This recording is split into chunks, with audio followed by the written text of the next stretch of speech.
إن الحمد لله نحمده ونستعينه ونستغفره ونعوذ بالله من شرور أنفسنا ومن سيئات أعمالنا من يهده الله فلا مضل له ومن يضلل فلا هادي له وأشهد أن لا إله إلا الله وحده لا شريك له وأشهد أن محمدا عبده ورسوله يا أيها الذين آمنوا اتقوا الله حق تقاته ولا تموتن إلا وأنتم مسلمون يا أيها الناس اتقوا ربكم الذي خلقكم من نفس واحدة وخلق منها زوجها وبث منهما رجالا كثيرا ونساء واتقوا الله الذي تساءلون به والأرحام إن الله كان عليكم رقيبا يا أيها الذين آمنوا اتقوا الله وقولوا قولا سديدا يصلح لكم أعمالكم ويغفر لكم ذنوبكم ومن يطع الله ورسوله فقد فاز فوزا عظيما أما بعد فإن أصدق الحديث كتاب الله وخير الهدي هدي محمد صلى الله عليه وسلم وشر الأمور محدثاتها وكل محدثة بدعة وكل بدعة ضلالة وكل ضلالة في النار أما بعد فأعوذ بالله من الشيطان الرجيم بسم الله الرحمن الرحيم الحمد لله الذي أنزل على عبده الكتاب ولم يجعل له عوجا وقال سبحانه وتعالى شهر رمضان الذي أنزل فيه القرآن هدى للناس وبينات من الهدى والفرقان وقال النبي صلى الله عليه وسلم حينما أتاهم رمضان فقال خطيبا على الناس أيها الناس أتاكم رمضان شهر مبارك شهر فيه ليلة خير من 1000 سنة ثم ذكر النبي صلى الله عليه وسلم فيه ليلة خير من 1000 شهر ثم ذكر النبي صلى الله عليه وسلم أشياء كثيرة فذكر النبي صلى الله عليه وسلم أن شهر رمضان تصفد فيه الشياطين وتفتح فيه أبواب الجنان وتغلق فيه أبواب النار ثم ذكر النبي صلى الله عليه وسلم فضل صيام رمضان وقيامه وقيام ليلة القدر মহান আল্লাহ সুবহানাহু ওয়া তাআলা এর শুকর আদায় করছি যিনি আমাদেরকে আজকের জুমার সালাত আদায়ের জন্য মসজিদে আসার তৌফিক দান করেছেন বলি আলহামদুলিল্লাহ রাসূলুল্লাহ সাল্লাল্লাহু আলাইহি ওয়াসাল্লামের উপর দরুদ এবং সালাম বর্ষিত হোক আল্লাহুম্মা সাল্লি ওয়া সাল্লিম আলা নবিয়িকা মুহাম্মদ আল্লাহুম্মা সাল্লি আলাইহি আল্লাহুম্মা বারিক আলাইহি আজকে ইন্টারেস্টিংলি আমরা এমন একটা দিন জুমার দিন পেয়েছি যেদিন একদিকে তো জুমার দিন হচ্ছে সাইয়্যিদুল আইয়াম অর্থাৎ বছরের সেরা দিন বছরের সেরা রাত না বছরের সেরা কি দিন সাইয়্যিদুল আইয়াম এবং এই দিনটি আল্লাহ সুবহানাহু ওয়া তাআলা ইহুদি এবং খ্রিস্টানদেরকে অফার করেছিলেন কিন্তু আল্লাহ তাআলা তাদেরকে দিল তারা এই দিনটা হারিয়ে ফেলেছে আর এটা পেয়েছে কারা আমরা মুসলিমরা এরকম একটা মর্যাদাপূর্ণ দিনে দুটো ঘটনা ঘটতে যাচ্ছে কোইন্সিডেন্স একটা হলো নষ্টামি অথবা পতিতাবৃত্তির সবচেয়ে মহা আয়োজন যেটাকে তথাকথিত ভ্যালেন্টাইন ডে হিসাবে জানা যায় অথবা জানানো হয় তথাকথিত বিশ্ব বেহায়া দিবস ওরা নাম দিয়েছে কি বিশ্ব ভালোবাসা দিবস আমরা নাম দিয়েছি বিশ্ব বেহায়া দিবস এরকম একটা বিশ্ব বেহায়া দিবস একদিকে আমাদের সামনে অন্যদিকে রাত দিন বের হলেই কি একটা লাইলাতুল বারাতের একটা রাত আসতেছে যেটাকে আমাদের দেশে কি বলে শবে বরাত এবং এটাকে মানুষ লাইলাতুল কদরের চেয়েও কি মহা আয়োজনে উদযাপন করে থাকে দুটো দিক আমাদের সামনে আছে অন্যদিকে এত মহান একটা দিন আমাদের সামনে রয়েছে যেই দিনে আল্লাহ সুবহানাহু ওয়া তাআলা আমাদেরকে মসজিদে আগে আগে আসার নির্দেশ প্রদান করেছেন ইযা নুদিয়া লিস-সালাতি মিন ইয়াউমিল জুমআতি ফাসআউ ইলা যিকরিল্লাহি ওয়া যারুল বাই'আ যালিকুম খায়রুল লাকুম ইন কুনতুম তা'লামুন আল্লাহ তাআলা বলেছেন যখন জুমার আজান হবে তখন তোমরা দৌড়ে মসজিদে যাও আল্লাহর জিকির শোনার জন্য এবং তোমাদের ব্যবসা বাণিজ্য তোমরা ছেড়ে যাও এগুলোর প্রতি তোমরা মনোযোগী হবে না যালিকুম খায়রুল লাকুম it is better for you এটা তোমাদের জন্য কল্যাণকর কে বলছেন এই কথা আল্লাহ তাআলা বলছেন কল্যাণের মালিক কে অকল্যাণের মালিক কে কোনটা কল্যাণকর কোনটা অকল্যাণকর এটা জানেন কি আল্লাহ তাআলা বিয়াদিকাল খায়র আল্লাহ বলেছেন সকল কল্যাণ কার হাতে আল্লাহ সুবহানাহু ওয়া তাআলার হাতে তিনি বলছেন এই কথা এবং এরপর আয়াতে তিনি বলেছেন ওয়াজকুরুল্লাহা কাসীরান লাআল্লাকুম তুফলিহুন তোমরা যদি দুনিয়াতে সফল হতে চাও আখিরাতে সফল হতে চাও তাহলে তোমরা আল্লাহর জিকির বেশি বেশি করো এবং রাসূলুল্লাহ সাল্লাল্লাহু আলাইহি ওয়াসাল্লাম বলেছেন আলা আদুল্লুকুম আলা খায়রি আ'মালিকুম ওয়া আসকাহা ইনদা মালিকিকুম আমি কি তোমাদেরকে এমন একটি ইবাদতের কথা বলবো না যেই ইবাদতটি তোমাদের জন্য সবচেয়ে উত্তম সর্বোত্তমের চেয়ে কোনো ইবাদত নাই ওয়া আসকাহা ইনদা মালিকিকুম এবং তোমাদের রবের কাছে এইটা হচ্ছে সবচেয়ে বিশুদ্ধ ইবাদত এর চেয়ে বিশুদ্ধ কোনো ইবাদত নাই ওয়া আরফাউহা লাকুম ফি দারাজাতিকুম এবং তোমাদের মর্যাদা বাড়ানোর জন্য এর চেয়ে উত্তম কোনো ইবাদত নাই ওয়া খায়রুল লাকুম মিন ইতাইয যাহাবি ওয়াল ফিদ্দা, এবং আল্লাহর রাস্তায় স্বর্ণ এবং রৌপ্য এগুলো ব্যয় করার চেয়ে এটি অনেক উত্তম। এবং ওয়া খায়রুল লাকুম মিন লিকাইল আদুই, এবং তোমাদের জন্য এটি যুদ্ধের ময়দানে শত্রুর মোকাবেলা করা, ফাতাকতুলহুম ওয়া ইয়াকতুলুনাকুম ফাতাকতুলুনহুম ওয়া ইয়াকতুলুনাকুম, এবং তোমরা তাদেরকে হত্যা করবে অথবা তোমরা কি যুদ্ধের ময়দানে গিয়ে শহীদ হবে, এটার চেয়ে এটা উত্তম। এরকম একটা ইবাদতের কথা কি তোমাদেরকে বলবো না? 5টা জিনিস আল্লাহ রাসূল উল্লেখ করেন। সর্বোত্তম ইবাদত, সবচেয়ে বিশুদ্ধ ইবাদত, সবচেয়ে মর্যাদাপূর্ণ ইবাদত, যে ইবাদত দান সাদাকা যত দান সাদাকা করেন তার চেয়ে অনেক উত্তম, এবং যে ইবাদতটি যুদ্ধের ময়দানে শহীদ হওয়ার চেয়ে কি উত্তম। সাহাবায়ে কেরাম বললেন ইয়া রাসূলুল্লাহ বলেন, তিনি বললেন যিকরুল্লাহ, কি? আল্লাহর জিকির। আল্লাহর জিকির মানে মনে করেন না যে আপনি চিৎকার করে লাফায়া তারপরে গাছের উপর উঠে, অথবা ধরেন আপনি দৌড়াতে থাকবেন, এইটাকে আল্লাহ জিকির বলে না। আল্লাহ জিকির মানে হচ্ছে প্রত্যেকটা কাজের আগে আল্লাহ সুবহানাহু ওয়া তাআলা এর স্মরণ করা, বিসমিল্লাহ বলে কাজটি শুরু করা, আল্লাহ সন্তুষ্টির জন্য কাজটি করা, যখন যেই কাজ করার আগে যে দোয়াগুলো আছে এই দোয়াগুলো পড়া, এবং যেই কোনো কাজ করার আগে আল্লাহ এই কাজটিতে সন্তুষ্ট হবেন কি হবেন না সেটাকে বুঝে ওই কাজটি করা অথবা না করা, এটাকে বলে আল্লাহ জিকির। যদি কেউ এটা করতে পারে, আল্লাহ বললেন লাআল্লাকুম তুফলিহুন, তোমরা যদি এই কাজটি করতে পারো তাহলে তোমরা কি হবে? সফল হবে। সফলতা কিন্তু এখানে আল্লাহ জিকিরের মধ্যে সফলতা, এবং করেই দেখেন। আল্লাহ তাআলাকে আপনার পাশে রেখেই দেখেন, আপনার সামনে রেখেই দেখেন।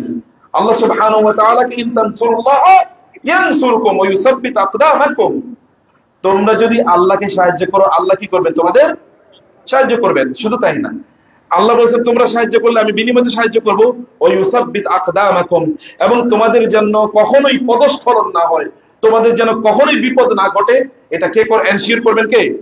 আল্লাহ সুবহানাহু ওয়া তাআলা। আল্লাহ জিকির করা। অতএব এইরকম জিকিরের দিকে আমাদেরকে আসার জন্য, জিকিরের জন্য উদ্বুদ্ধ হই, অনুপ্রাণিত হই, অভ্যস্ত হই। সেই কারণে আল্লাহ তাআলা আমাদেরকে বলেছেন জুমার দিন তোমরা জিকিরে দৌড়ে আসো। এরপরেও জিকির অব্যাহত রাখো, জিকির কিন্তু শেষ না। ফাইদা কুদিয়াতিস সালাতু ফান্তাশিরু ফিল আরদি ওয়াবতাগু মিন ফাদলিল্লাহ, এগেইন ওয়াজকুরুল্লাহ কাসীরা, যে তোমরা নামাজের পরে তোমরা যখন জমিনে ছড়িয়ে পড়বা, তোমরা ব্যবসা বাণিজ্য চাকরি বাকরি করবা, আয় ইনকামের জন্য তোমরা প্রচেষ্টা করবা, কিন্তু সেই সময় আল্লাহর জিকির করো। ওই যে যার অর্থ বললাম, আপনি কাজ করবেন কিন্তু আপনার মুখ তো বন্ধ রাখবেন না।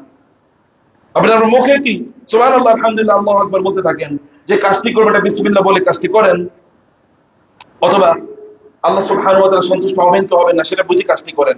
যদি এই কাজটি করি তাইলে লাআল্লাকুম তুফলিহুন, তাইলে তোমরা সফল হতে পারবে। এরকম একটা জিকিরের দিনই আবার এটা এমন একটা দিন যেদিন আসর থেকে মাগরিব কি হবে? দোয়া কবুল হবে। আসর থেকে মাগরিব কি হয়? দোয়া কবুল হবে। তাছাড়া আপনারা জানেন রাসূল সাল্লাল্লাহু আলাইহি ওয়াসাল্লাম বলেছেন ইয়াসতামিউনা ইয়াতাআকাবুনা ফীকুম মালায়েকাতু বিল-লাইলি ওয়া মালায়েকাতু বিন-নাহার, দিন এবং রাতে দুটো সময়ে ফেরেশতারা তোমাদের কাছে একত্রিত হয় পালাক্রমে। দিনে এবং রাতে দুটো সময় ফেরেশতারা তোমাদের সামনে কি পালাক্রমে একত্রিত হয়। এবং ফজরের সময় একদল ফেরেশতা আসে, আরেকদল ফেরেশতা কি তোমাদের আমলনামা নিয়ে আল্লাহর সামনে উপস্থিত হয়। এশার সময় একদল, আসরের সময় একদল ফেরেশতা আসে, আরেকদল ফেরেশতা চলে যায় এবং আল্লাহর কাছে তোমাদের আমলনামা নিয়ে উপস্থিত হয়। যখন ফেরেশতারা তোমাদের আমলনামা আল্লাহর কাছে উপস্থাপন করে আসরের সময় অথবা কি ফজরের সময়, তখন আল্লাহ তাআলা জিজ্ঞেস করেন কাইফা তারাকতুম ইবাদি ওয়া হুয়া আ'লামু বিহিম, আল্লাহ তাআলা ফেরেশতাদেরকে জিজ্ঞেস করেন আমার বান্দাদেরকে কি অবস্থায় রেখে এসেছো। আল্লাহ কি জানেন না আমাদের অবস্থা কি? জানেন। ইয়ালামু সিররাকুম ওয়া জাহরাকুম ইউদরিকুল আবসার ওয়ালা লা তুদরিকুল আবসার ওয়া হুয়া ইউদরিকুল আবসার ওয়া হুয়াল লাতীফুল খাবীর। তিনি সব দেখেন, সবাই তাকে দেখে না, তিনি সবাইকে দেখেন। সে মহান আল্লাহ সুবহানাহু ওয়া তাআলা জিজ্ঞেস করে কাইফা তারাকতুম ইবাদি, how have you left my servants, আমার বান্দাদেরকে কি অবস্থায় রেখে এসেছো। তখন তারা বলবে তারাকতুহুম ইউসাল্লুন ওয়া ওয়াজাদতুহুম ইউসাল্লুন, আল্লাহ গিয়েও দেখছি নামাজ পড়ে, আসার সময় দেখছি নামাজ পড়ে। আল্লাহ তাআলা বলেন যাও ওদের সব আমলনামা ধুয়ে মুছে সাফ করে দাও, ওদের সকল গুনাহ আমি মাফ করে। এরকম একটা অবস্থা, এমন একটা সুযোগ যখন আসরের সময়, ওই সময় সবচেয়ে বড় নষ্টামিটা শুরু হবে, হবে না? সবচেয়ে বড় নষ্টামি শুরু হবে। আর যখন ফেরেশতারা ফজরের সময় আবার আপনার আমল নাম উপস্থাপন করবে পরের দিন সকালে, তখন দেখা যাবে রাত জুড়ে যারা ইবাদত করছিল তখন ঘুমায়। হবে কিনা অবস্থাটা? এই দুইটা ভয়াবহ অবস্থার মুখোমুখি আমরা আছি, অথচ শ্রেষ্ঠতম একটা দিন। সম্মানিত ভাইরা, এই দুটো জায়গায় আমি একটু আলোচনা করে তারপরে রমাদান কেন্দ্রিক আপনাদেরকে কিছু নাসিহা আমি আপনাদেরকে করার চেষ্টা করবো। এক নম্বর যে বিষয়টি বলতে চাই তাহলে যে আজকের নষ্টামিটা নিয়ে, এটাকে ভ্যালেন্টাইন ডে নাম দিয়েছে। এর ইতিহাস অনেক লম্বা, আমি অনেকগুলো ইস্যুতে আলোচনা করবো, দেখি সেদিকে আমি যাচ্ছি না। আপনি জানেন সেন্ট ভ্যালেন্টাইন নামে এক খ্রিস্টান পাদ্রী ছিল। এক খ্রিস্টান পাদ্রী ছিল। এই পাদ্রী কোন এক মহিলার সাথে অপকর্ম বা কুকর্ম করার কারণে তাকে হত্যা করা হয়েছে। খ্রিস্টানদের, কারণ আপনারা তো জানেন পাদ্রীরা কি বিয়ে করতে পারে? আপনি জানেন কিনা এটা? খ্রিস্টান পাদ্রীরা যারা ফাদার অথবা যারা নান খ্রিস্টান মহিলা পাদ্রী, এদের কিন্তু বিয়ে করা কি হারাম, নিষিদ্ধ। কারণ আল্লাহ তাআলা বলেছেন ওয়ারুহবানিয়াতান ইবতাদাউহা মা কাতাবনাহা লাহুম, তারা একটা বৈরাগ্যবাদ নিজেদের জন্য আবিষ্কার করেছে, এই বৈরাগ্যবাদ আমি ওদের জন্য নির্ধারণ করে দেই নাই। ইহুদিরা এর বিপরীত চরিত্র লালন করেছে। ইহুদিরা হলো দুনিয়া খেকো, মানে পুরো দুনিয়া ওদের লাগবে, এমন যেমন পুরো দুনিয়া ওরা খাওয়ার জন্য উৎপেতে আছে। আর খ্রিস্টানরা হলো একটু ভিন্ন রূপ, তারা হলো যে দুনিয়া বিরাগী, তারা দুনিয়া লাগবে না, তারা মনে করছে আখিরাত নিয়ে তারা বাঁচবে। এখন আপনি রোধ করতে পারবেন না, কিন্তু খ্রিস্টান এবং ইহুদিদের পাদ্রীদের দিকে অথবা তাদের ধর্মযাজকদের দিকে তাকালে আপনি দেখতে পাবেন ইহুদি ধর্মযাজকরা আল্লাহ তাআলা তাদেরকে ব্যাপারে বলেছেন সাম্মাউনা লিল কাযিবি আক্কালুনা লিস-সুহতি। ইহুদি ধর্মযাজকরা ওরা অনেক বেশি মিথ্যা কথা বলে এবং ওরা অনেক বেশি সুদ খায়, ওরা সুদের ধারক এবং ওরা সুদের অনুমোদন দিয়ে দেয়। ইহুদিদের পণ্ডিত দ্বারা বা ইহুদি আলেমরা। আর খ্রিস্টান আলেম যারা, তারা হলো কি আল্লাহ তাআলা তাদের ব্যাপারে বলেছেন বৈরাগ্যবাদ, এরা নতুন একটা ধর্ম আবিষ্কার করছে। তাহলে বিয়ে শাদী করা যাবে না, টাকা পয়সার মালিক হওয়া যাবে না। এখন বিয়ে শাদী তো মানুষের একটা ন্যাচারাল কি একটা ডিমান্ড, এবার ডিমান্ড তো আর সবাই এটাকে সাপ্রেস করে রাখতে পারে না।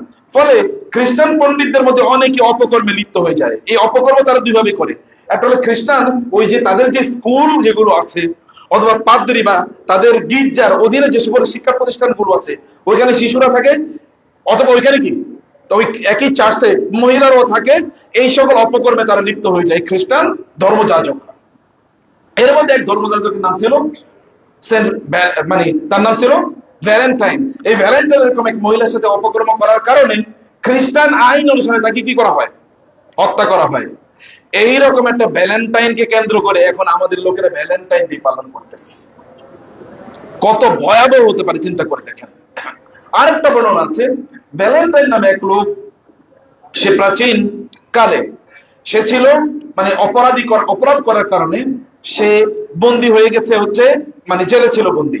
ওই জেলে বন্দী অবস্থায় জেলার যিনি প্রিজন হেড, যিনি হেড অফ প্রিজন, ওই প্রিজন হেডের মেয়ের সাথে তার একটা হারাম রিলেশন তৈরি হয়েছে। হারাম রিলেশন তৈরি করার কারণে ওই জেলার ক্ষিপ্ত হয়ে তাকে মৃত্যুদণ্ড দিয়েছে। এখন ওই মৃত্যুদণ্ড কি সেলিব্রেট করার জন্য, তথাকথিত প্রেম বা ভালোবাসাকে গ্লোরিফাই করার জন্য খ্রিস্টানরা পরবর্তীতে এটাকে সেলিব্রেট করা শুরু করে দিল। এটা প্রায় 40-50 বছর আগের ঘটনা যে তারা এটাকে রাষ্ট্রীয়ভাবে বা এটাকে তারা আনুষ্ঠানিকভাবে সেলিব্রেট করা শুরু করে দিল। কারণ একদল ব্যবসায়ী এটাকে হাতে তুলে নিয়েছে। এই দিন তো বিশাল ব্যবসার ইস্যু, কারণ এই তথাকথিত এই মহিলারা বা পুরুষরা যারা ভালোবাসার টানে এক জায়গায় গিয়ে একত্রিত হবে, এরা প্রচুর পরিমাণ জিনিসপত্র কিনবে, এই দিন সৌন্দর্যের উপকরণ কিনবে, ফুল তারা কিনবে, গিফট তারা কিনবে, একজন আরেকজনকে আদান প্রদান করবে ইত্যাদির মাধ্যমে বিশাল বড় ব্যবসা। এই যে ব্যবসায়িক একটা কমিউনিটি, এই কমিউনিটি এটাকে লুফে নিল, লুফে নিয়ে এটাকে তারা মিডিয়ার মাধ্যমে এটাকে তারা প্রচার এবং প্রসার করা শুরু করে দিল। সেই প্রচার এবং প্রসার এসে আমাদের এই দেশেও কি ঠিকছে, এবং এইখানে আমাদের এই মুসলমান নামদারি ইসলাম এর প্রতি যারা মানে অনুরাগী, ইসলামের অনুসারী, মুসলমান বলে যারা দাবি করে, এইরকম পুরুষ এবং নারীরা, এরকম ছেলে এবং মেয়েরাও, তারাও কি করছে এই তথাকথিত নষ্টামি, এই বেশ্যা বৃদ্ধির অথবা এই পতিতা বৃদ্ধির, এই হারাম রিলেশন, এই গজবের এই দিবসটাকে অথবা এই যে তথাকথিত ধরেন আপনার অসভ্যতা, বেহায়াপনা, এই বেহায়াপনার দিবসটাকে তারা সেলিব্রেট করে। এবং এই সেলিব্রেট করার জন্য কি বিশাল বড় আয়োজন। আপনি দেখবেন কিছুক্ষণ পর থেকেই অথবা এখনো শুরু হয়ে গেছে, ফজরের পর থেকেই তারা বিভিন্ন রং বেরঙের পোশাক পরে তারা বিভিন্ন জায়গায় গিয়ে তারা একত্রিত হবে। আমাদের বক্তব্য হচ্ছে, আপনারা যারা মুসলমান, যদি ইসলাম যদি আপনাদের ধর্ম হয়ে থাকে, জীবন ব্যবস্থা হয়ে থাকে, আল্লাহ তাআলার প্রতি আপনাদের বিশ্বাস যদি থাকে, তাহলে এই দিবসটাকে 100% প্রত্যাখ্যান করতে হবে। এবং এই দিবসের প্রতি, এবং আপনারা বলবেন আজকে ভ্যালেন্টাইন ডে, বাসায় গিয়ে আপনারা আপনার স্ত্রীকে বলবেন হলি লাভ মোবারক, বুঝলেন নাই? বিশ্ব ভালোবাসা দিবস তো আর এমনি করতে পারবেন না। এখন স্ত্রী গিয়ে বলবেন লাভ মোবারক, ভ্যালেন্টাইন মোবারক ডে, এরকম আপনি বলবেন। অথবা তাকে আপনি বলবেন আই লাভ ইউ। এই দিনকে কেন্দ্র করে এই জাতীয় শব্দ চয়ন যদি কেউ করে, ওদের সাথে একত্রিত হয়ে যাওয়ার কারণে মান তাশাব্বাহা বিকওমিন ফাহুয়া মিনহুম, কেউ যদি কোনো জাতির অনুসরণে কোনো কাজ করে, তাইলে সে তাদের একজন বলে অন্তর্ভুক্ত হবে। কিয়ামতের দিন তাদের সাথে তারা উত্থিত হবে। কত ভয়াবহ! অতএব এই কাজ কেউ যদি করে, তাহলে সে তাদেরই একজন, ইহুদি অথবা খ্রিস্টান অথবা হিন্দু বৌদ্ধ অমুসলিমদের একজন বলে সে পরিগণিত হবে, যতক্ষণ সে তওবা না করে এবং কিয়ামতের দিন তাদের সামনে তাদের সাথে সে উত্থিত হবে। আল্লাহ তাআলা আমাদেরকে এগুলো থেকে হেফাজত করুন। আপনারা এটা করবেন। 2 নম্বর বিষয় হচ্ছে, আপনাদের সন্তানরা কোন অবস্থায়, আপনাদের ছেলে মেয়েরা কোন অবস্থায় যেন এই দিবসকে কেন্দ্র করে ঘর থেকে বের না হতে পারে। এটা আপনাদের দায় এবং দায়িত্ব। যদি এটা না করতে পারেন, তাহলে বাবা থেকে আপনার নাম কেটে ফেলেন। আপনার বাবা হওয়াই উচিত হয়নি। যদি এই কাজ আপনি না করতে পারেন, তাহলে মা হওয়া থেকে আপনার নাম কেটে ফেলেন। মা হওয়াই আপনার উচিত হয় নাই, মা হওয়ারই আপনি যোগ্য না। আমি এগুলো বারবার বলি, বাবা এবং মা হওয়া কি কোন যোগ্যতার পরিচয় না। ওই রাস্তার এক পাগলির, রাস্তায় যে পাগলি দেখবেন, ওই পাগলির তার কোলেও দেখবেন সন্তান। ওই পাগলি কিন্তু বিয়ে হয় না, তারপর তার কোলে সন্তান। কত পাগল আছে রাস্তায় ঘুরে বেড়ায়, তাদের কি সন্তান নাই? সন্তান হওয়ার জন্য কি নতুন কোনো উপাদান লাগে নাকি? কিচ্ছু লাগে না। বাবা হওয়ার জন্য কোনো, এটা কোনো ক্যারিশমা, এটা একটা দুর্ঘটনাও যথেষ্ট। বাবা হওয়ার জন্য নতুন কোনো যোগ্যতার প্রয়োজন হয় না, বাট ফাদারিং যোগ্যতা লাগে। ফাদারিং, সন্তানকে বাবার মতো করে গড়ে, মানে তাকে আদর্শ প্রদান করা, তাকে তারবিয়া প্রদান করা, এটা বাবা এবং মায়ের বৈশিষ্ট্য। প্রকৃত বাবা এবং মা হতে হলে আপনাকে তাদেরকে উত্তম তারবিয়া প্রদান করা লাগবে। আর আল্লাহ তাআলা বলেছেন, যখন পিতা মাতাদের জন্য আমরা দোয়া করব, কি করব? রব্বির হামহুমা কামা রব্বায়ানি সগীরা। মনে রাখবেন, রব্বির হামহুমা আসবে কখন? যখন হবে কামা রব্বায়ানি সগীরা। আয়াতের 2টো অংশ। কামা রব্বায়ানি সগীরা না হলে কোনোদিন রব্বির হামহুমা আসবে না। কামা রব্বায়ানি সগীরা মানে হচ্ছে, হে আল্লাহ, আমাদের বাবা মা ছোটবেলায় যেমনি ভাবে আমাদেরকে তারবিয়া দিয়েছেন, সেই কারণে আপনি তাদের উপর রহম করুন। আপনি এখন তাদেরকে তারবিয়া দেবেন না, তাদেরকে দিবস কোনটা ইসলাম অনুমোদন করে, কোনটা অনুমোদন করে না, এগুলো তাদেরকে আপনি বলতে পারলেন না। আর আপনার মৃত্যুর পর অথবা আপনার জীবদ্দশায় তারা আপনার জন্য বলবে রব্বির হামহুমা কামা রব্বায়ানি সগীরা। এটা কোনোদিন ঘটবে না। এটা আপনাকে নিশ্চিত করতে পারেন। যদি প্রকৃত বাবা হয়ে থাকেন, তাইলে এটাকে আপনাদের বাসায়, আপনাদের অধীনস্থদের মাঝে এরকম কোন ঘটনা যেন না ঘটে, এটা আপনাকে নিশ্চিত করতে হবে। 3 নম্বর বিষয়টি, আপনি এলাকার মহল বা মুরব্বী, আপনার সামনে এরকম কোন ঘটনা কে ঘটাচ্ছে, কোন ছেলে এবং মেয়ে এই জাতীয় ভ্যালেন্টাইন ডে তারা পালন করছে, যদি আপনার ঈমান থাকে এবং আপনি যে সত্যিকার অর্থে আদর্শবান, স্পিরিটেড মুসলমান হয়ে থাকেন, তাদেরকে প্রতিহত করতে হবে আপনাদের। এই নষ্টামি এই দেশে চলবে না ইনশাআল্লাহ। এটা তাওহীদের দেশ, তৌহিদবাদীদের দেশ। তৌহিদবাদীদের দেশে এই নষ্টামি চলতে দেয়া যাবে না। আপনারা করতে পারবেন না এটা? যেখানে পাবেন ওদেরকে এখানে ধরে ধোলাই দেবেন, যেখানে পাবেন ওদেরকে এখান থেকে সেখান থেকে ধরে পুলিশের হাতে সুপর্দ করবেন এবং বলবেন এই এলাকার পরিবেশ নষ্ট করার জন্য এসেছে। এই এলাকার পরিবেশ নষ্ট করার কোন অধিকার ওদের নাই। আপনি ইচ্ছা করলে সব কাজ করতে পারেন না, কারণ আল্লাহ সুবহানাহু বলেছেন, কুনতুম খায়রা উম্মাতিন উখরিজাত লিন-নাস তা'মুরুনা বিল মা'রুফ ওয়া তানহাউনা আনিল মুনকার। ঈমানের, ইসলামের ষষ্ঠ স্তম্ভ হলো আমর বিল মা'রুফ নাহি আনিল মুনকার। ভালো কাজে মানুষকে আদেশ করা, খারাপ কাজে মানুষকে নিষেধ করা। ওমর রাদিয়াল্লাহু তাআলা বলে ওদেরকে ডেকে এনে উভয়কে বেত্রাঘাত করে টানিয়ে ঝুলিয়ে তারপরে বেত্রাঘাত করতেন। আপনাদের মধ্যে 2-1 জন ওমরের মতো এরকম স্পিরিটের লোক থাকতে পারে না? করেন এটা। পারলে যদি ব্যক্তিত্ব থাকে, পৌরুষত্ব থাকে, মনুষ্যত্ব থাকে, ইমানি জজবা থাকে, না থাকলে তো আপনারা মরা মুসলমান। এই মরা মুসলমানদের 1000 কোটি হলেও কোনো লাভ নাই। সাহাবায়ে কেরামরা একজনের ভয়, ওমর রাদিয়াল্লাহু একজনের ভয়ে শয়তান অন্য রাস্তা দিয়ে পালিয়ে চলে যায়।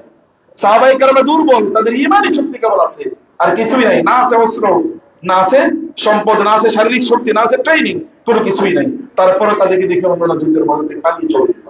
আপনারা তাদের উদ্দেশ্যে, তাদের রক্তই আপনাদের শরীরে আছে। তাহলে আপনারা একটা অন্যায়কে প্রতিহত কেন করতে পারবেন না? সামষ্টিকভাবে প্রতিহত করবেন। এবং ইয়াং জেনারেশন যারা আছে, তোমাদের দায় হচ্ছে, দায়িত্ব হচ্ছে যেন তোমার অঞ্চলে এরকম কোনো ঘটনা না করতে পারে। আমাদের এইভাবে এগুলোকে প্রতিহত করতে হবে। আলহামদুলিল্লাহ অনেক আগে এগুলো ছিল, অনেক বেশি ছিল, কিন্তু আল্লাহর রহমতে ওলামায়ে কেরামের বলিষ্ঠ এবং যুব জেনারেশন মুরব্বীদের সম্মিলিত প্রচেষ্টার কারণে এখন এটা অনেক কম, কিন্তু তাও হতে দেওয়া যাবে না। এটা নষ্টামির দেশ নাই, এখন 90% মানুষ মুসলমান। অতএব মুসলমানের ইসলামের দেশে, ইসলামের বাইরে প্রকাশ্যে কোনো অপরাধ করতে পারবে না। গোপনে করুক আমরা দেখি না জানি না, সেটা ভিন্ন বিষয়, কিন্তু প্রকাশ্যে আমাদের চোখের সামনে আমাদের প্রজন্মদেরকে, আমাদের সন্তানদেরকে নষ্ট করে ফেলবে এই জাতীয় কালচার, এটা আমরা হতে দিতে পারি না ইনশাআল্লাহ। আল্লাহ তাআলা, আপনি যদি কাজ করেন, আল্লাহ সুবহানাহু ওয়া তাআলা আসমানে ফেরেশতা দিয়ে আপনাকে সাহায্য করবেন ইনশাআল্লাহ। মনে রাখবেন, ইন তানসুরুল্লাহ ইয়ানসুরকুম ওয়া ইউসাব্বিত আকদামাকুম। আল্লাহর দ্বীনকে তোমরা সাহায্য করলে আল্লাহ তাআলা তোমাদেরকে সাহায্য করবেন। সব তো নিজের জন্য করলাম, আল্লাহ দ্বীনের জন্য কিছু করুন।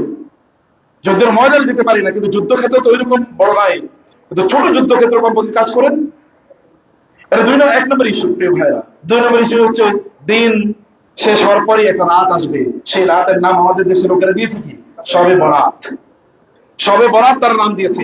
শবে বরাত দুইটা শব্দ নেই কি? ফার্স্ট সব মানে হচ্ছে রাত, বরাত মানে কি? ভাগ্য। ভাগ্য রজনী তারা নাম দিয়েছে।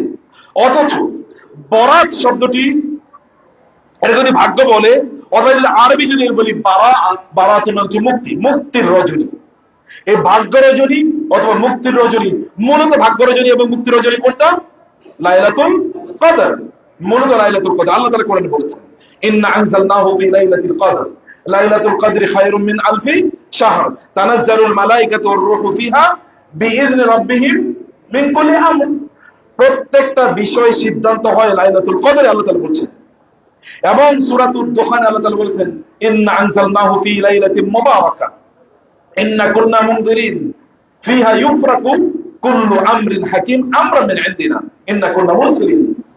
আল্লাহ সুবহানাহু ওয়া তাআলা বলেছেন যে বরকতময় রাতে আমি কোরআনকে নাযিল করেছি, এবং সেই রাতে কুল্লু আমরিন হাকিম, সকল প্রজ্ঞাপন্য বিষয়ে সিদ্ধান্ত নেওয়া হয়। এই সিদ্ধান্ত নিয়ে ফেরেশতারা নাযিল হন এই পৃথিবীতে, আল্লাহ তাআলা বলছেন। আর কোরআন নাযিল হয়েছে কোন রাতে বলেন তো? কদর রাতে। এটা তো সারা পৃথিবীর মানুষ জানে, মুসলিম অমুসলিম নির্বিশেষে তারা জানে আল্লাহ তাআলা কদর রাতে কোরআন নাযিল করেছেন। এই কোরআন নাযিল করার কারণে কদর রাত কি? 1000 মাসের চেয়েও উত্তম, 1000 মাসের চেয়ে উত্তম কদর রাত। এবং আল্লাহ তাআলা এটাকে বরকতময় রাত বলে উল্লেখ করেছেন। সেই রাত পাওয়ার জন্য রমাদানের শেষের দশকে আমাদেরকে সারা রাত জুড়ে নামাজ পড়ার সুন্নাহ আল্লাহ রাসূল দেখিয়ে দিয়েছেন।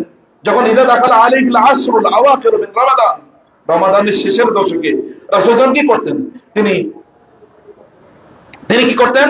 তিনি আহিয়া লাইলাহু ওয়া আইকাযা আহলাহু ওয়া জাদ্দা ওয়া শাদ্দাল মিজার। হাদিসে সহিহ বুখারী হাদিসে শেষের দশকে রাসূল সাল্লাল্লাহু আলাইহি ওয়াসাল্লাম সারা রাত তিনি দাঁড়িয়ে ইবাদত করতেন, জেগে ইবাদত করতেন। তার পরিবার পরিজনকে সারা রাত ঘুমাতে দিতেন না, তাদেরকেও নিয়ে তিনি ইবাদত করতেন।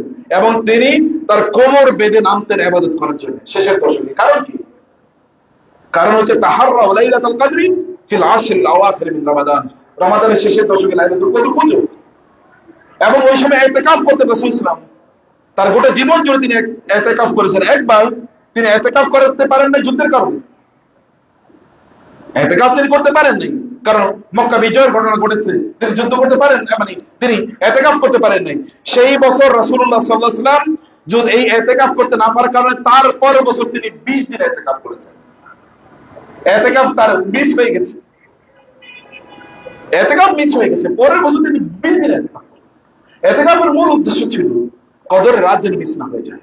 তাহলে কদর তো রমাদান, কোরআন নাযিল হয়েছে শাহরুর রমাদান আল্লাযী উনজিলা ফীহিল কোরআন।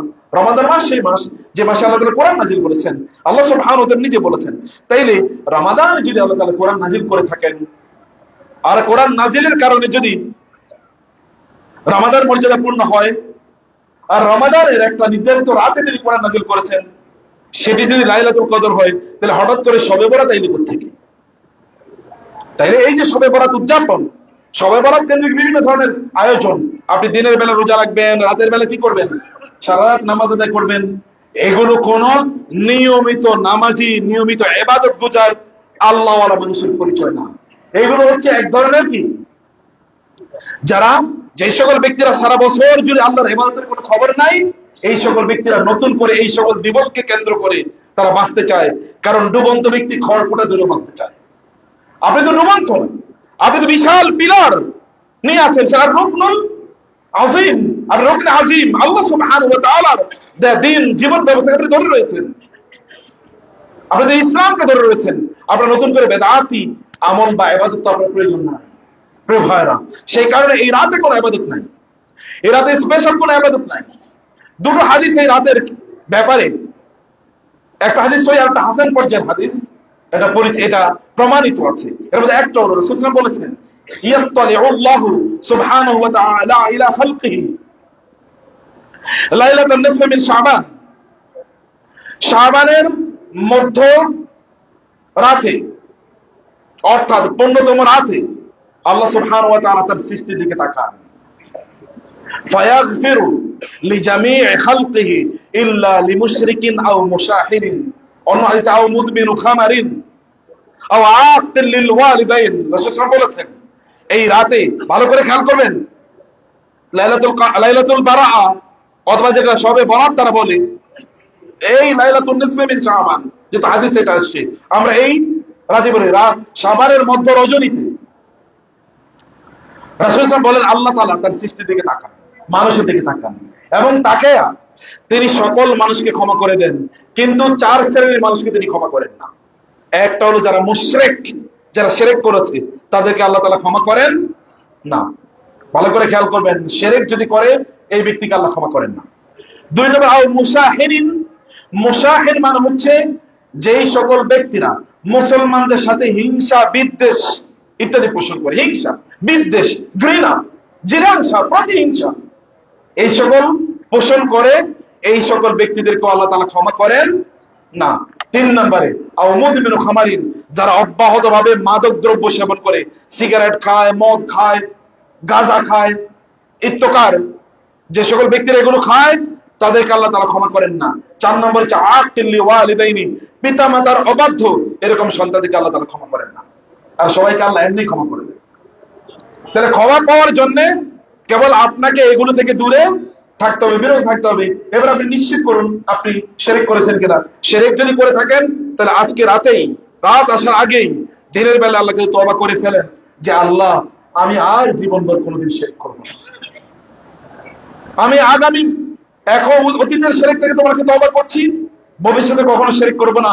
তোমার কাছে আমি সে কথা বলি, আল্লাহুম্মা গফিরলি, হে আল্লাহ আমাকে ক্ষমা করে দিন যে এই শিরক আমি আপনার সাথে করেছি।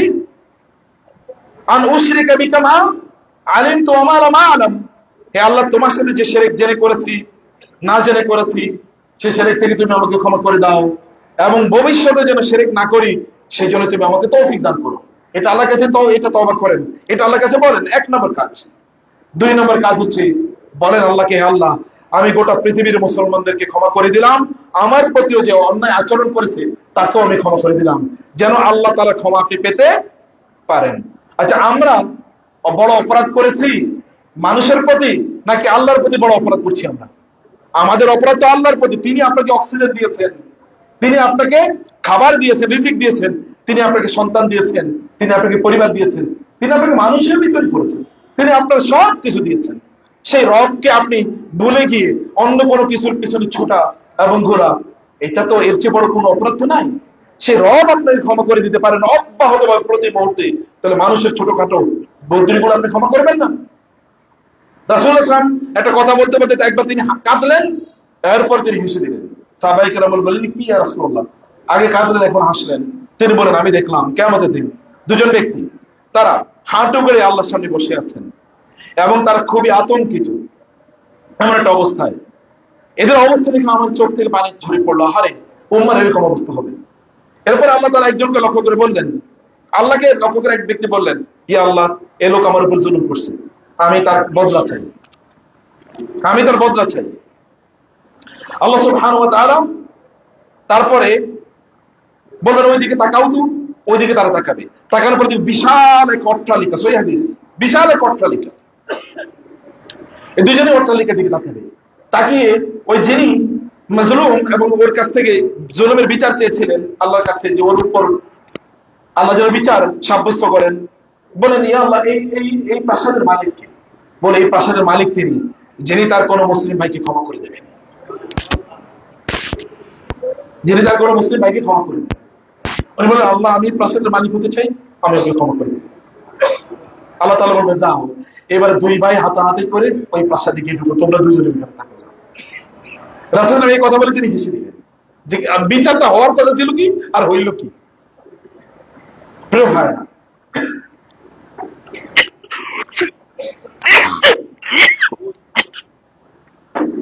সম্মানিত ভাইরা এবং বোনেরা, মুসলমানদেরকে ক্ষমা করে দেন প্লিজ। আপনি যদি ক্ষমা করে দেন তাহলে আল্লাহর ক্ষমা পাওয়ার জন্য আপনি অনেক বেশি উপযুক্ত হয়ে পড়বেন, অনেক বেশি উপযুক্ত হয়ে পড়বেন। মানুষকে ক্ষমা করে দেন। রাসূলুল্লাহ সাল্লাল্লাহু আলাইহি ওয়াসাল্লাম বলেছেন, দাব্বা ইলাইকুম দাউল উমামি ক্বাবলাকুম, তোমাদের উপর প্লাবনের মতো এসে পড়বে অতীতের বিভিন্ন জাতিপুঞ্জের যে রোগগুলো আছে সেই রোগগুলো। এর মধ্যে একটা হচ্ছে কি, আশ-শাহনা ওয়াল বাগদা, অর্থাৎ পরস্পরের প্রতি ঘৃণা বিদ্বেষ এবং পরস্পরের প্রতি হিংসা। এগুলো পূর্ববর্তী জাতিগুলোকে ধ্বংস করে দিয়েছে। তোমরা একই রোগে আক্রান্ত হলো। এবং আমাদের মাঝে কিন্তু একই রোগ। দেখেন আপনি, পাশের বাড়ির ভাইয়ের বিল্ডিংটা 6 তলা, আমারটা কেন এখনো 2 তলা রইল? তার ফ্ল্যাটটা এত বড়, আমারটা কেন এখনো হলো না? তার সন্তানগুলো এরকম, আমারটা কেন এখনো হলো না? ইত্যকার নিয়ে বিভিন্ন ভাবে আমরা হিংসা এবং বিদ্বেষের মধ্যে কিন্তু আমরা নিমজ্জিত হয়ে আছি। এই হিংসা বিদ্বেষ থেকে আমাদেরকে বের হতে হবে। যদি আপনি এই রাতে হিংসা বিদ্বেষ থেকে যদি আপনি বের হতে পারেন, যদি আপনি মুসলমানদেরকে ক্ষমা করে দিতে পারেন, তাহলে এমনিতে আল্লাহ তাআলা আপনাকে ক্ষমা করে দেবেন। আর 3 নম্বর হচ্ছে কি, পিতামাতার অবাধ্য। যারা পিতামাতার অবাধ্য, পিতামাতা আপনার প্রতি অসন্তুষ্ট, মনে রাখবেন আল্লাহ রাসূল সাল্লাল্লাহু আলাইহি ওয়াসাল্লাম বলেছেন, পিতা এবং মাতা তোমাদের জন্য জান্নাত, জান্নাতের দরজা। চাইলে তোমরা দরজা ভেঙে ফেলতে পারো, আবার চাইলে দরজা কি তোমরা উন্মুক্ত করে দিতে পারো। এই দরজা তোমাদের জন্য। আল্লাহ রাসূল বলেছেন, রিদাল্লাহি ফি রিদাল ওয়ালিদ ওয়া সাখাতুল্লাহি ফি সাখাতিল ওয়ালিদ। আল্লাহর সন্তুষ্টি এবং অসন্তুষ্টি পিতামাতার সন্তুষ্টি এবং অসন্তুষ্টির উপর নির্ভর করে। অতএব পিতামাতার সাথে কোনো অন্যায় আচরণ করে ক্ষমা চেয়ে নেন এবং এখন থেকে তওবা করুন, পিতামাতার সাথে কোনো অন্যায় আচরণ করবেন না। মনে রাখবেন, যেই ব্যক্তিরা তাদের মায়ের প্রতি উত্তম আচরণ করেছে, পিতার সাথে উত্তম আচরণ করেছে, আল্লাহ সুবহানাহু ওয়া তাআলা তাদেরকে এবং তাদের সন্তানদেরকে এই কারণে আল্লাহ সুবহানাহু ওয়া তাআলা বারাকা দিয়ে পূর্ণ করে দেবেন। আপনি চান আপনার সন্তানগুলো খুব ভালো থাকুক, তাহলে আপনার বাবা মার সাথে ভালো আচরণ করেন। দেখেন অবস্থা কি, আমরা কি ভিন্ন কাজ। আমার সন্তান যেন থাকে দুধে ভাতে, এই কারণে ওদের জন্য সারাদিন দৌড়াই, বাবা মাকে বলে যাই। অথচ আল্লাহ এবং আল্লাহর রাসূল বলছেন যে তোমাদের পিতামাতার সাথে ভালো আচরণ করো, আল্লাহ তাআলা তোমাদের সন্তানদেরকে ভালো রাখবেন। সুবহানাল্লাহ বিহামদি। সূরাতুল কাহফে জুমাবার যে সূরা পড়েন, দেখেন 3টা ঘটনাই এরকম উত্তম আচরণ। বিশেষ করে পরের 2টা ঘটনার মধ্যে পিতামাতার সাথে উত্তম আচরণ। প্রথম ঘটনাটা এরকম, পরের ঘটনা কি? বিশেষ করে যে আপনারা জানেন, যেখানে খিদির আলাইহিস সালাতু ওয়াস সালাম একটা সুদর্শন বালককে হত্যা করে ফেলেছিল। আল্লাহ সুবহানাহু ওয়া তাআলা এই ওয়াকানা আবুহুমা ওয়াকানা মানে আবওয়াইনি মুমিনাইনি, তাদের পিতামাতা তারা ছিলেন কি? তারা ছিলেন ঈমানদার। আল্লাহ সুবহানাহু ওয়া তাআলা নির্দেশ প্রদান করলেন, ছেলেটা দেখতে সুন্দর, কিন্তু ছেলেটা বড় হলে খুবই অপরাধী হবে, কাফের মুশরিক হবে, সে সন্ত্রাসী হবে, সে মানুষের উপর জুলুম করবে, অত্যাচার, মানুষকে হত্যা করবে, সম্পদ লুণ্ঠন করবে, জানা ব্যভিচারে জড়িয়ে পড়বে। এই কারণে এই সন্তানটাকে হত্যা করার নির্দেশ আল্লাহ তাআলা দিয়েছেন। এবং বিনিময়ে আল্লাহ তাআলা এদের ঘরে এমন একটা কন্যা সন্তান দিলেন, এই কন্যা সন্তানের পরে তার পেট থেকে বের হয়েছে তিনি পরবর্তীতে ওই উম্মার নবী হয়েছিলেন। মেরেছেন এককে, কিন্তু আর এরপর দিয়েছেন কাকে? একজন নবীকে দিয়েছেন তাদের ঘরে।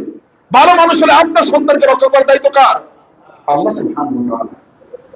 আপনি যদি আপনার পিতা মাতার প্রতি উত্তম আচরণ করেন, তাহলে সন্তানকে আল্লাহ তাআলা রক্ষা করবেন।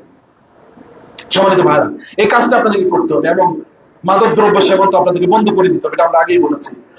আমাদেরকে এটা দ্বিতীয় বিষয় করছে। অতএব এই রাতে আপনার একসাথে কোনো ইবাদত নাই।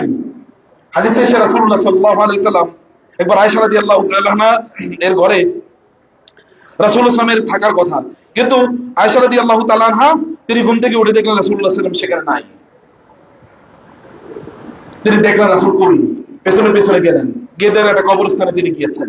কবরস্থানে গিয়ে তিনি লম্বা দোয়া করলেন। যখন তিনি দোয়া শেষ করলেন, ফিরে আসবেন, আয়েশা রাদিয়াল্লাহু তাআলা দৌড়ে তিনি চলে আসলেন। এসে তিনি শুয়ে আছেন। রাসূল এসে দেখলেন আয়েশা রাদিয়াল্লাহু তাআলা কি একটু কম্বল মুড়ি দিয়ে শুয়ে আছে বটে, কিন্তু একটু হেফাচ্ছে। তিনি বুঝলেন ঘটনাটি কি। আয়েশা ঘুমান নাই তো, ঘটনা কি? ঘুমের ভান করতেছেন কেন, ঘটনা কি? বলে ইয়া রাসূলুল্লাহ, ঠিকই কইছেন। বলে কি হচ্ছিল? বলে আপনি আমার সাথে রাতে থাকার কথা, আমি তো আপনার সাথে রাত কাটাতে ভালোবাসি, তো আপনি আমার রেখে গেলেন। এ কারণে আমি আপনার পেছনে পেছনে গেছি, গিয়ে দেখলাম যে আপনি এটা এটা করছেন এবং আপনি ফিরে আসলেন। এটা আমি দেখেছি। ইয়া রাসূলুল্লাহ, এইটুকু পর্যন্ত আপনি চাইলে করতে পারেন, কিন্তু কবর জিয়ারতের জন্য অন্য জায়গায় দৌড়ে যাওয়া না, যে গ্রামে ঠিক আছে যাই কবর জিয়ারত করে আসি, অথবা শাহজালালের মাজার কবর মানে জিয়ারত করে আসি না। আপনার আশেপাশে যদি কবর থাকে তাহলে এশার নামাজ পড়লেন, পরে জিয়ারত করলেন, যদি এতটুকু করতে চান। আদারওয়াইজ পরবর্তী সালফে সালিহিন এরকম খুব ইবাদত করেছেন এমন কোনো প্রমাণ নাই। যেহেতু সুন্নাহ হাদিসে করেছেন, হাদিসে ইশারা সুফিয়ান করেছেন, চাইলে এতটুকু করতে পারেন। কিন্তু এই যে দলবদ্ধ হয়ে মসজিদে যাবেন, রুটি সিন্নি বিলাবেন মানুষের কাছে, এবং ইয়াং জেনারেশন এটাকে উৎসবের মতো করে উদযাপন করবে, এগুলো কোনোটাই সুন্নাহ সম্মত না। কেউ যদি এই কাজ করে তাহলে বেদাত হয়ে যাবে। অনেকে আমাদেরকে প্রশ্ন করে যে কোরআন এবং হাদিসে আপনি আমাদেরকে দলিল দেখান যে কোথায় আছে সবে বরাত উদযাপন করা বেদাত।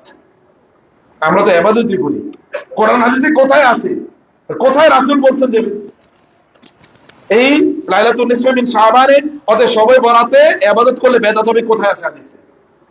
এরকম প্রশ্ন যায় কিনা? জাগে তো।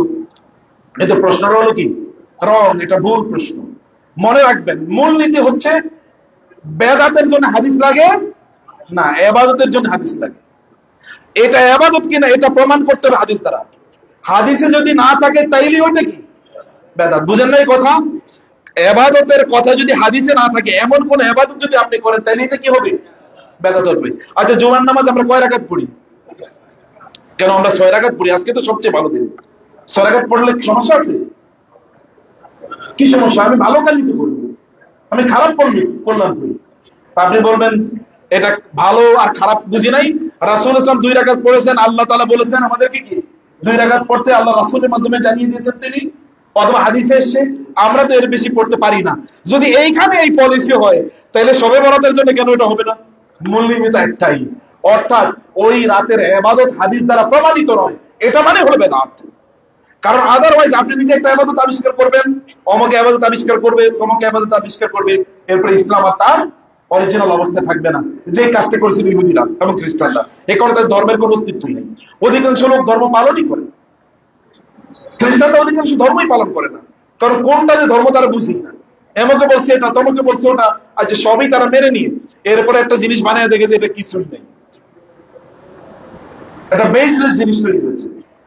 আমাদের ইসলাম কিয়ামত পর্যন্ত অব্যাহত থাকবে তার পিওর অবস্থায়, এবং এই কারণে আল্লাহ সুবহানাহু ওয়া তাআলা প্রত্যেক শতাব্দীর মাঝে কিছু মুজাদ্দিদ পাঠাবেন, যারা এই দিনের উপর যত জং বা মরিচিকা তৈরি হবে, এই সকল মরিচিকা দূর করে দিয়ে এটাকে আবার ঝকঝকে তকতকে করে দেবে। যেমন মানে স্বর্ণকার যেমনি ভাবে সোনার যত খাদ আছে এগুলোকে দূর করে এটাকে আবার ঝকঝকে তকতকে করে দেন, এরকম স্বর্ণকার কিছু মুস্তাহিদ আল্লাহ তাআলা যুগ যুগ ধরে পাঠিয়ে দেন। এবং আমরা দেখেছি গত শতাব্দীতে আল্লাহ সুবহানাহু ওয়া তাআলা এরকম কিছু মুস্তাহিদ আল্লাহ তাআলা পাঠিয়ে দেন। 3 জনে মারা গেছেন, আব্দুল্লাহ বিন বাজ রাহিমাহুল্লাহ, শেখ মুহাম্মদ বিন সালেহ আল উসাইমিন, অথবা শেখ নাসিরউদ্দিন আলবানী রাহিমাহুল্লাহ। তারা কোথায় কত বেদাত ছিল সব ঝাঁটা করে সব উড়িয়ে দিয়েছে। তাদের কিতাবগুলো বইগুলো পড়লে আপনি দেখবেন কোনটা দিন এবং কোনটা দিন নয়। আল্লাহ তাআলা এরকম মুস্তাহিদ যুগ যুগ ধরে পাঠান। সম্মানিত ভাইরা, আমি বলে না 3 নম্বর যে বিষয়টি আমি আজকে আপনার সামনে তুলে ধরতে চাই, তাহলে রমাদান সমাগত। রমাদান কি সমাগত না? এখন কোন মাস চলতেছে? শাবান মাস চলছে, এরপরে রমাদান। রমাদানের জন্য আমাদের প্রস্তুতি আছে কিনা? রমাদান মাস আমাদের আছে। কার কার মনটা খুব উৎফুল্ল আনন্দিত বলেন তো? সুবহানাল্লাহ। না হইলেও কমপক্ষে মনটাকে উৎফুল্ল বা আনন্দিত করেন। মনটাকে উৎফুল্ল বা আনন্দিত করতে হবে, কারণ রমাদান মাস আসতেছে। আল্লাহ সুবহানাহু ওয়া তাআলা এর শিআর একটি, আর আল্লাহ তাআলা বলেছেন যালিকা ওয়া মান ইউআযযিম শাআইরাল্লাহি ফাইন্না মিন তাকওয়াল কুলুব। আপনার অন্তরে যে তাকওয়া আছে তার একটা প্রমাণ হলো রমজান মাস আসতেছে। আপনার অনেক ভালো লাগে, আমার অনেক ভালো লাগতেছে আল্লাহ রমজান মাস আসতেছে। কারণ কি? এই রমজান মাসে আল্লাহ তাআলা আপনার গুনাহগুলো সব মাফ করে দেবেন, সাফ করে দেবেন আল্লাহ তাআলা। এই রমাদান মাসে আল্লাহ তাআলা জান্নাতের দরজাগুলো সব উন্মুক্ত করে দেবেন। তার মানে জান্নাতে আপনি চাইলেই যেতে পারেন। জাহান্নামের দরজাগুলো ক্লোজ করে দেবেন। আপনার জাহান্নামে যাওয়া খুব কষ্ট হবে, জাহান্নামের দরজা ভেঙে তারপর আপনাকে যেতে হবে। কারণ জাহান্নামের দরজা তো কোন বন্ধ, অতগুলো কফি আবওয়াবুন নিরান অত সাফাদু ফিহি শায়াতিন ওয়া মারাদাতুল জিন। হাদিস শেষে রাসূল সাল্লাল্লাহু আলাইহি ওয়াসাল্লাম বলেছেন, এই সময় আল্লাহ তাআলা শয়তানগুলোকে এবং দুষ্ট জিনগুলোকে আল্লাহ তাআলা বন্দী করে রাখেন। ফলে এই সময় ইবাদত করা কি অনেক সহজ। আপনি চাইলে অন্য সময় শয়তানের কারণে ইবাদত করতে পারতেন না, কিন্তু এই সময় আপনি চাইলে কি ব্যাপক পরিমাণে ইবাদত করতে পারবেন। অতএব এটা মুসলমানদের ঈদের মাস, মুসলমানদের জন্য আনন্দের মাস। মুসলমানের মাসের জন্য তারা উদ্গ্রীব হয়ে সালফে সালেহ তারা আল্লাহর কাছে দোয়া করতেন, হে আল্লাহ রমাদান যেন আমরা পাই। রমাদানের 6 মাস আগ থেকে দোয়া করতেন উত্তম ভাবে যেন তারা রমাদান পায়। রমাদানের পর 6 মাস আমার দোয়া করতেন রমাদান যদি যে ইবাদত করছে এই ইবাদত যেন আল্লাহ তাআলা তাদের কবুল করে নেন। এটা ওই সকল ব্যক্তি ব্যবসায়ীদের মতো যে ব্যবসায়ীরা জানে বছরে 1 মাস কেবল ব্যবসা করা যায়, ওই 1 মাস ব্যবসা করবে আর বাকি 9 মাস বসে বসে, আর বাকি 11 মাস বসে বসে খাবে। আপনি তো এরকম একটা অবস্থা। রমাদান হচ্ছে আপনার স্পিরিচুয়াল সিজন, আপনার বিজনেসের মাস, ব্যবসার মাস। কার সাথে ব্যবসা? আল্লাহর সাথে ব্যবসার মাস। এই ব্যবসার মাসটাকে খেলায় অবহেলায় কাটিয়ে দেওয়া যায় না। ফলে এই ব্যবসার মাসের জন্য আপনাকে অবশ্যই প্রস্তুতি নিতে হয়। এরকম এমন কোন মানে জিনিস পাওয়ার পর মুসলমানদেরকে তাদেরকে আল্লাহ তাআলার প্রতি আনন্দ প্রকাশ করা লাগে। আল্লাহ সুবহানাহু ওয়া তাআলা কোরআনে সেই কথা উল্লেখ করেছেন, কুল বিফাদলিল্লাহি ওয়া বিরহমাতিহি ফাবিযালিকা ফালইফরাহু হুয়া খায়রুম মিম্মা ইয়াজমাউন। বলুন আল্লাহর অনুমতি ক্রমে, আল্লাহর অনুগ্রহ ক্রমে, আল্লাহর রহমতের মাধ্যমে আল্লাহ তাআলা তোমাদেরকে এই কোরআন দিয়েছেন। কোরআনের কারণে রমাদান মাসকে আল্লাহ তাআলা তোমাদের জন্য সম্মানিত এবং মর্যাদাবান করে দিয়েছেন। এবং ফালিযালিকা ফালইফরাহু, এই কারণে তারা যেন এই রমাদান মাসকে পেয়ে, এই কোরআনকে পেয়ে তারা যেন আনন্দ প্রকাশ করে। ফালইফরাহু আল্লাহ বলছেন। এবং আল্লাহ সুবহানাহু ওয়া তাআলা বললেন, ওয়াইযা উনজিলাত সূরাতুন ফামিনহুম মান ইয়াকুলু আইয়ুকুম যাদাতু হাযিহি ঈমানা। যখন কোরআন কোন সূরা নাযিল হয় তখন মুনাফিকরা বলে, এই কাদের ঈমান বাড়ছে? কোরআন নাযিল হলে নাকি ঈমান বাড়ে, সূরা নাযিল হলে নাকি ঈমান বাড়ে, কোরআন পড়লে নাকি ঈমান বাড়ে। এই তোমাদের কার ঈমান বাড়ছে? আল্লাহ তাআলা বলে দিলেন তো মুনাফিকদের কথা। আর আল্লাহ তাআলা বললেন, ফাআম্মাল্লাযীনা আমানু ফাযাদাতহুম ঈমানান ওয়া হুম ইস্তাবশিরুন। কিন্তু ঈমানদাররা যখন কোন সূরা নাযিল হয় তখন তাদের ঈমান বেড়ে যায় এবং তারা ওয়া হুম ইস্তাবশিরুন, তখন তারা সুসংবাদ পায়। সুসংবাদ পেয়ে থাকে সূরা নতুন নাযিল হয়েছে, তাইলে আমাদের জন্য তো সুসংবাদ এসেছে। নিশ্চয় আমাদের জন্য নতুন কোন আইন এর কথা বলা হয়েছে, আমাদের জন্য নতুন কোন গাইডেন্স আসছে, আমাদের জন্য জান্নাতের কথা আছে, জাহান্নাম থেকে মুক্তির আলোচনা আছে। আল্লাহ তাআলা সাহাবায়ে কেরামদের বলছেন ওয়া হুম ইস্তাবশিরুন, তারা সেখান থেকে সুসংবাদ নেয়। সম্মানিত ভাইরা, আপনাদেরকেও এই সুসংবাদ নিতে হবে যে আমরা এই রমাদান মাস আসতেছে, অথবা আমরা আনন্দ সুসংবাদ, মানে আপনার চেহারায় আনন্দের প্রকাশ হবে, যেন আপনার স্পিরিচুয়াল সিজন, আপনার বিজনেসের মাস চলে এসেছে, এটা আপনার চেহারায়, আপনার আলোচনা এটা থাকবে। এবং এই কারণে আমি কয়েকটা পয়েন্ট আবার আপনাদেরকে বলতে চাই। এটা হলো 1 নম্বর, যার মধ্যে একটা আলোক উজ্জ্বল ভাব, একটা আগ্রহ, এক ধরনের আনন্দ, উৎসাহ ইত্যাদি আপনার মধ্যে থাকুক। রমাদান আসছে যে প্রস্তুতি দরকার, রমাদান আসছে যে প্রস্তুতি দরকার, এই প্রস্তুতির আলোচনা চলুন, সর্বত্র আলোচনা চলুন। রমাদান আসছে, ভাই কবে রমজান? জিজ্ঞেস করেন একজনকে, ভাই জানেন তো আর 10 দিন পরে, 12 দিন পরে, 15 দিন পরে রমজান। এগুলো বলতে হবে, দোকানে গিয়ে বলতে হবে, বাজারে গিয়ে বলতে হবে, রাস্তায় কারোর সাথে দেখা হলে আলোচনা, ভাই কেমন আছেন? জানেন তো কয়েকদিন পরে রমজান শুরু, বলেন। এটা আপনার রাসূল বলতেন। রমাদান আসার আগেই শাবান মাস আসলে তিনি লোকজনকে বলতেন, না ইউহান নাস আতাকুম শাহরুন আযীম শাহরুন মুবারাকুন। এই লোকেরা, মহা মাস, মহামূল্যবান মাস চলে এসেছে, বারাকাপূর্ণ মাস চলে এসেছে। এটা তিনি বলছেন। আপনাদেরকে বলতে হবে ভাইরা, বোনেরা, এটা বোনেরা যারা আছেন, ভাবিদের সাথে দেখা হলে, বোনদের সাথে দেখা হলে, বান্ধবীদের সাথে দেখা হলে, কথা হলে বলেন, আপু জানো তো, বুবু জানো তো, বোন জানো তো। অন্যদিকে বলেন যে, জানো তো তুমি এই দিন পর, এই যে ওই তারিখ থেকে রমজান শুরু হচ্ছে। কবে রমজান শুরু হচ্ছে বলেন তো, কে জানেন? ইংরেজি মাসের কবে শুরু হবে? 2 তারিখ, 1 তারিখ, যে কোনো একটা তাতে, আমরা জানি না এখনো, কিন্তু মোটামুটি আপনাদের জানা আছে যে এরকম একটা সময় রমাদান শুরু হবে ইনশাআল্লাহ। অর্থাৎ সেই আলোচনাটা আপনাদের ঘরে থাকুক। 2 নম্বর বিষয় হচ্ছে আলোচনা থাকতে হবে, আলোচনা চাউর থাকতে হবে। যেমন বিভিন্ন ইস্যু নিয়ে আমরা চিন্তা করি, ওই দিন ওইটা হবে, ওই দিন ওইটা হবে। সেদিন আপনার ম্যারেজ ডে কবে, এদিন আপনার চিন্তা থাকে। আপনার পরীক্ষা কবে, এটা আলোচনা থাকে। এটা তার চেয়ে বড় ঘটনা। অতএব এই ঘটনাটা আপনাদের আলোচনার মধ্যে থাকুক। এটা 1 নম্বর পয়েন্ট আপনাদের। 2 নম্বর পয়েন্ট হচ্ছে তার জন্য প্রস্তুতি, মানসিক প্রস্তুতি। মানসিক প্রস্তুতি কি? শারীরিক 2 নম্বর প্রস্তুতির কথা বলে রাখি। রমাদান এটা ইবাদতের মাস নাকি বাজারের মাস? রমাদান ইবাদতের মাস নাকি খাবারের মাস? ইবাদতের মাস। ঠিক আছে, রমাদানে তো আপনাদেরকে সাহারি এবং ইফতার খেতে হবে। সাহারি এবং ইফতারের কোনো আইটেম যদি প্রয়োজন হয় বাজারে যান, এখনই কিনে নেন, যেন রমাদানে আপনাদেরকে বাজারে না যাওয়া লাগে। 3 নম্বর হচ্ছে মানে এর সাথে সম্পৃক্ত, তাহলে আপনার এরপরে ঈদ হবে, ঈদের জন্য আপনাদের জামা কাপড় লাগবে, এখনই বাজারে যান, বাজার থেকে জামা কাপড় কিনে নেন। রমাদানের জন্য আপনাদেরকে বের না হতে হয়। যখন আল্লাহ সুবহানাহু ওয়া তাআলার সান্নিধ্যে যাওয়ার কথা, রাতের বেলা আল্লাহর ইবাদতে আপনার দাঁড়িয়ে থেকে সময়গুলো কাটানোর কথা, সেই সময় যেন আপনাদের মান সামা মান কামা রমাদানা ঈমানান ওয়া ইহতিসাবা গুফিরা লাহু মা তাকাদ্দামা মিন যামবি। কেউ যদি রমাদানের রাতগুলো দাঁড়িয়ে ইবাদত করে, সালাত আদায় করে, কোরআন তেলাওয়াত করে রাতগুলো কাটায়, আল্লাহ তাআলা এর কারণে তাদের অতীতের সব গুনাহ মাফ করে দেবেন। এই সিজন আপনি পাবেন কই? তখন আপনি রাস্তা রাস্তায় ঘুরে বেড়াবেন, মহিলারা তখন রাস্তা রাস্তায় ঘুরে বেড়াবে, দোকানিদের সাথে গিয়ে গল্প করবেন, আলাপ করবেন, লম্বা সময় যে জিনিসগুলো খুঁজবেন, কিনতে চাইবেন, আর আল্লাহ তাআলা আপনার গুনাহগুলো মাফ করে দেবেন, তা হবে না। রমাদানকে সম্মান করতে হবে, মর্যাদা দিতে হবে, আল্লাহ তাআলার পক্ষ থেকে মেহমান এটি, অতএব মেহমানকে সম্মান দেওয়া দরকার। এটা 2 নম্বর ফিজিক্যাল প্রিপারেশন। ফিজিক্যাল 3 নম্বর প্রিপারেশন এর কথা বলে রাখি, তা হলো রমাদানে আপনারা কি কি ইবাদত করবেন তার লিস্ট এখনই করেন। বন্ধুদেরকে বলে রাখি, রমাদানে দুপুর থেকে শুরু করে সন্ধ্যা পর্যন্ত কেবল ইফতারি কি কি আইটেম খাবে এগুলো নিয়ে আপনি চিন্তায় মগ্ন থাকবেন, রান্না করে থাকবেন। আপনার কাজ যখন আল্লাহ তাআলা ইবাদত কবুল করেন, দোয়া কবুল করেন, ইফতারের পূর্ববর্তী মুহূর্ত যখন দোয়া কবুল হয়, তখন আপনি রান্না করে হুলস্থুল করতে থাকবেন। এই কাজ করা চলবে না। এখন থেকেই সিদ্ধান্ত নিয়ে নেন এই রমাদানে কিভাবে সময়টা কাটাবেন, প্ল্যান করেন, রুটিন করেন। কারণ শাবান মাস কি রোজার মাস না? শাবান মাস রোজার মাস কিনা? আপনারা এই মাসে রোজা রাখছেন, অতএব এই মাসে এমন ভাবে প্রস্তুতি নেন যেন রমাদানটাকে ওইভাবে আপনার স্পিরিচুয়ালি যেন কাটাতে পারেন। কিভাবে কাটাবেন, সময়গুলো কোথায় কোথায় ব্যয় করবেন, এটা এখন নির্ধারণ করে রাখেন। এমন করেন না যে দিনের বেলা যেহেতু রোজা রাখতেছেন, মাগরিবে বা ইফতারে এমন খাওয়া খাবেন এরপরে শুয়ে থাকতে হয়, কাত হয়ে গেছেন আপনি, মানে খাইতে খাইতে নাক পর্যন্ত নিয়ে এসছেন। রমাদান তো না খাওয়ার মাস, এত খাওয়ার আবিষ্কার করলো তোর থেকে। মুসলমানদের অধঃপতনের 1 নাম্বার কারণ হলো তারা কি? খাবারের প্রতি তারা অনেক বেশি আগ্রহী। মুসলমানদের বেদাত ঢুকছে, মুসলমানদের কোথায় জানেন? মুসলমানদের বেদাত কোথায় ঢুকেছে? ডাইনিং টেবিলে ঢুকছে মুসলমানদের বেদাত।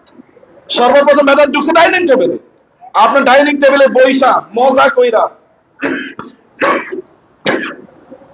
15-20 আইটেম নিয়ে এরপরে খাবেন, সিবিয়া সিবিয়া খাবেন। গরু যেমনি ভাবে জাবর কাটে, সিবিয়া সিবিয়া খায় 1.5 ঘন্টা 2 ঘন্টা জুড়ে। এই জাতির উন্নয়ন হয় কি, উত্থান হয় কিভাবে? আপনার রাসূল তো 3টা খেজুর খেয়েছেন, অথবা 1টা খেজুর খেয়েছেন। কখনো কোন ইফতারিতে পানি খেয়েছেন? হাসা হাসা দেখেন না হাদিসের কথা, তিনি কেবল কয়েক ঢুক পানি খেয়েছেন, এরপরও সারা রাত দাঁড়িয়ে ইবাদত করেছেন। খাবার থেকে শক্তি আসে না, খাবার থেকে শক্তি আসে না। শক্তি দেওয়ার মালিক যিনি, লা হাওলা ওয়ালা কুওয়াতা, কুওয়ার মালিক কি? কুওয়া শক্তির মালিক কি? আল্লাহ। there is no power except from Allah। শক্তি আসে আল্লাহর পক্ষ থেকে। তার মানে আপনি না খেয়ে থাকবেন না, আপনি খাবেন কিন্তু পরিমিত, কম খান। ইফতারের আইটেমটাকে আপনাদের একমাত্র উদ্দেশ্য বানিয়ে নেবেন না। এই সময় আপনার দোয়া কবুল হয়, আনন্দের মুহূর্ত, মানে দোয়া কবুলের মুহূর্ত। খাবারে এত সময় দেবেন না। তখন তো আমরা 15 মিনিট পরে মাগরিবের নামাজ আদায় করি, তারপরে অধিকাংশ লোক জামাতে আসতে পারে না, এত খায়। এটা খাবারের মাস না, এটা ইবাদতের মাস। হ্যাঁ খাবারের মাস।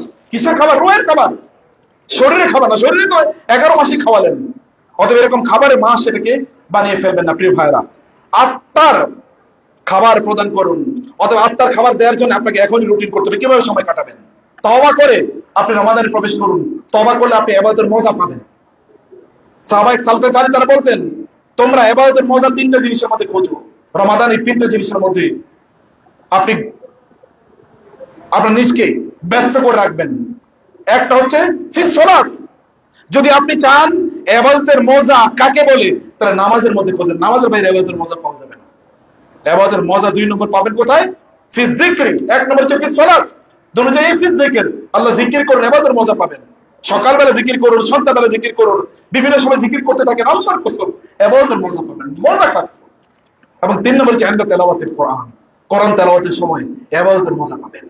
তেলাওয়াত করুন অথবা তেলাওয়াত শুনুন, তেলাওয়াত করুন এবং তেলাওয়াত শুনুন। রাসূল সাল্লাল্লাহু আলাইহি ওয়াসাল্লাম বলেছেন, লাল্লাহু আশাদ্দু ওয়াজনান লিররাজুলিল হাসানি সাওতি লিতিলাওয়াতিল কুরআন। আল্লাহ তাআলা যখন একজন ব্যক্তি সুন্দর করে কোরআন তেলাওয়াত করে, আল্লাহ ওই তেলাওয়াতটা সবার চেয়ে বেশি মনোযোগ দিয়ে শুনেন।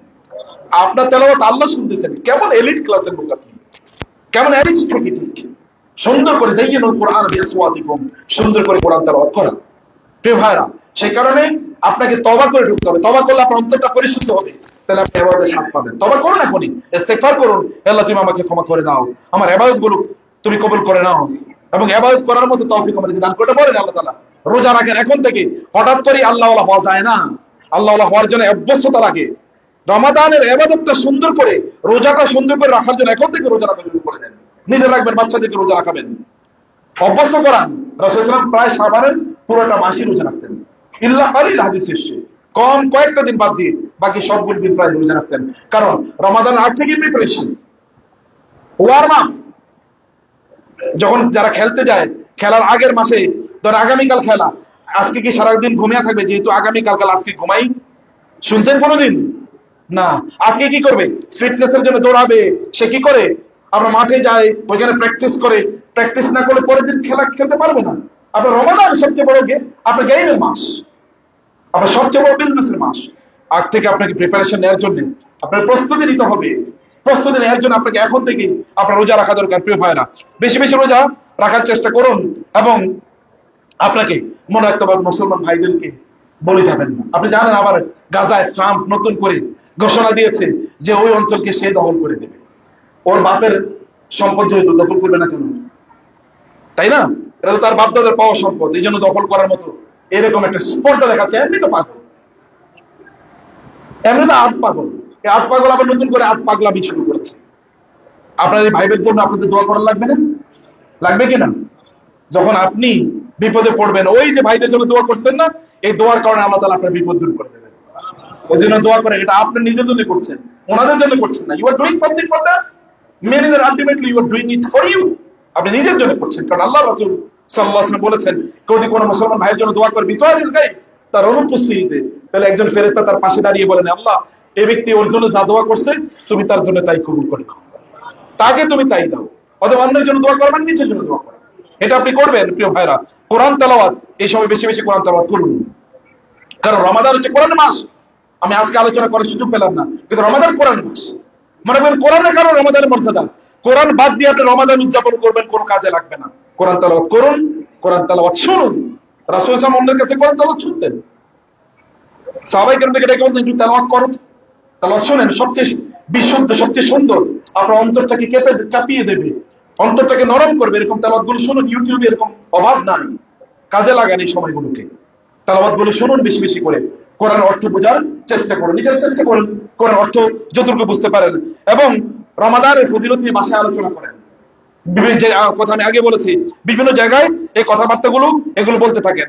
এবং যাকাত এখন থেকে, সাদাকা এখন থেকে করা শুরু করে দেন। আপনার রোজা রাখবেন, অন্যদের রোজা রাখা লাগবে না? অন্যদের রোজা রাখার জন্য তাদেরকে কিছু সাহায্য সহযোগিতা অবশ্যই করা লাগবে। তাদেরকে সাদাকা যাকাত, যারা যাকাত দেবেন তারা এখন থেকে অ্যাডভান্স যাকাত দেওয়া শুরু করে দেন। কারণ সালফে সালিহিন সাহাবায়ে কেরাম রাদিয়াল্লাহু তাআলা আনহুম তারা শাবান থেকে যাকাত দেওয়া শুরু করে দিতেন, যেন যারা গরিব মিসকিন তারা যেন রমাদানটাকে ভালো করে কাটাতে পারে, উদযাপন করতে পারে। আল্লাহ সুবহানাহু ওয়া তাআলা আমাদেরকে রমাদানকে উত্তমভাবে স্বাগত জানান তৌফিক দান করুন। আল্লাহুম্মা আমিন। আকুলু কওলি হাযা ওয়া আস্তাগফিরুল্লাহ লি ওয়া লাকুম ওয়া লিসাইরিল মুসলিমিন ফাস্তাগফিরুহু ইন্নাহু হুয়াল গফুরুর রহিম।